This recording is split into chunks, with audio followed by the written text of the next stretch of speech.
Good afternoon, friends. Today I want to read to you the book called Boy. Boy is a story about a young boy that they describe as having dancing hands.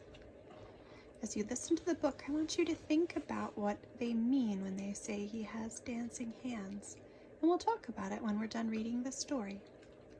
So, Boy, written by Phil Cummings and illustrated by Shane DeVry.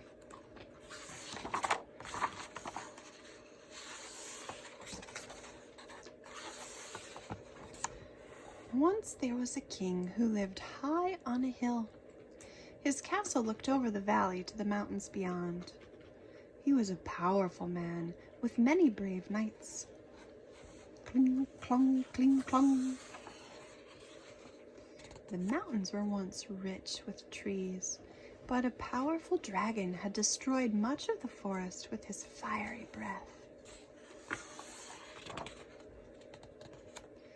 In a small village on the edge of the burned forest lived Boy. Boy couldn't hear, but he was happy. He spoke with dancing hands, and he drew pictures for people in the sand. His parents loved his stories, but the villagers didn't understand. "What a strange child," they would say as he walked by. Since the forest had been burned, the king and the dragon had fought many fierce battles. There was roaring, flapping, running around, hiding, dodging, weaving, and a lot of shouting. Roar!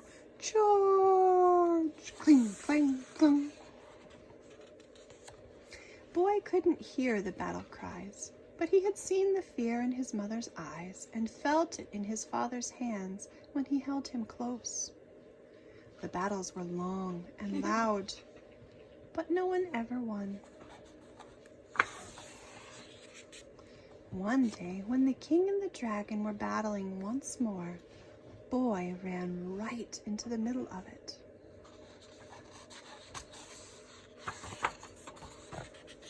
The knights were stunned. "Move!" they shouted. "Get out of the way, Boy!" ordered the king. "Roar!" bellowed the dragon. But of course, Boy couldn't hear them. Flames flared from the dragon's nostrils. The knights waved their swords frantically as they marched over to Boy. "Why aren't you listening?" shouted the king. Boy was surprised when he looked up and saw them all. He watched them for a moment, then made his hands dance. The knights were flabbergasted. The king was puzzled. The dragon was mystified. Boy could see that they didn't understand him, so he took a sword and wrote in the sand, "Why are you fighting?"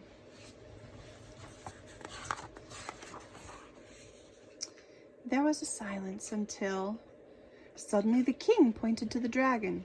"He started it," he cried. "He burned our forest." The dragon shook his head. "It was an accident," he roared. "I sneezed a fireball into the trees. I came to say sorry, but your knights chased me away." The knights pointed to the king. "He told us to," they cried. The king looked up at the dragon. "Well, I thought you were coming to take my castle," he said. "Your castle is far too small for me," the dragon replied. "All I want is for you to stop chasing me. I don't like being scared." "Nor do we," chorused the knights. Boy drew a picture of everyone in the sand. He showed them how their days could be without fighting and fear. There was a lot of chatting and laughing. "I promise the knights won't chase you anymore," said the king to the dragon, "and you can visit my castle whenever you like." "And I will cover my nose when I sneeze," said the dragon. Boy couldn't hear a word, but he didn't need to.